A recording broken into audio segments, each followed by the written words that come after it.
তিমিরা কি ঘুমায়?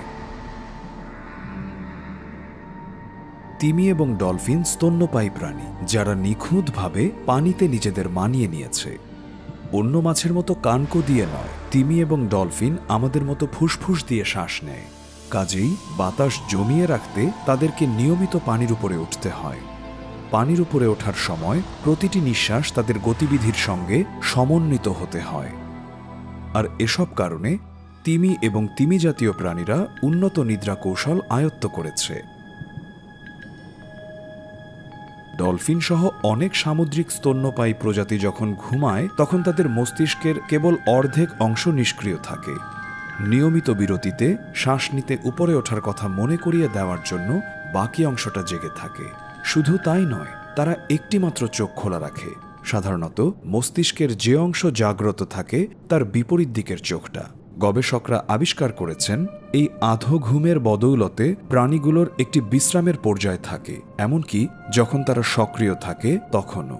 সব তিমি জাতীয় প্রাণী একরকমভাবে ঘুমায় না। সময় এবং অবস্থানের বিচারে বিরাট পার্থক্য রয়েছে। উদাহরণস্বরূপ, পাইলট তিমির দল একটি স্থিতিশীল গতিতে পানিতে ভ্রমণ করে। তারা অনুভূমিকভাবে ঘুমায় এবং অবিরাম গতিশীল থাকে, সরাসরি সমুদ্রপৃষ্ঠে। এর ফলে তারা নিয়মিত শ্বাস নিতে পারে। সব তিমির জন্যই বিশ্রামের সময় ঢেউয়ের অনেক নিচে ডুবে না যাওয়া জরুরি।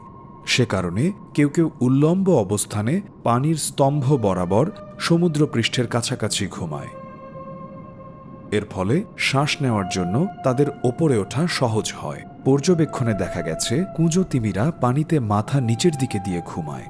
তারা এ অবস্থানে প্রতিবারে আধ ঘন্টা পর্যন্ত ঘুমাতে পারে। স্পার্ম তিমিরাও পানির স্তম্ভ বরাবর ঘুমানোর জন্য পরিচিত।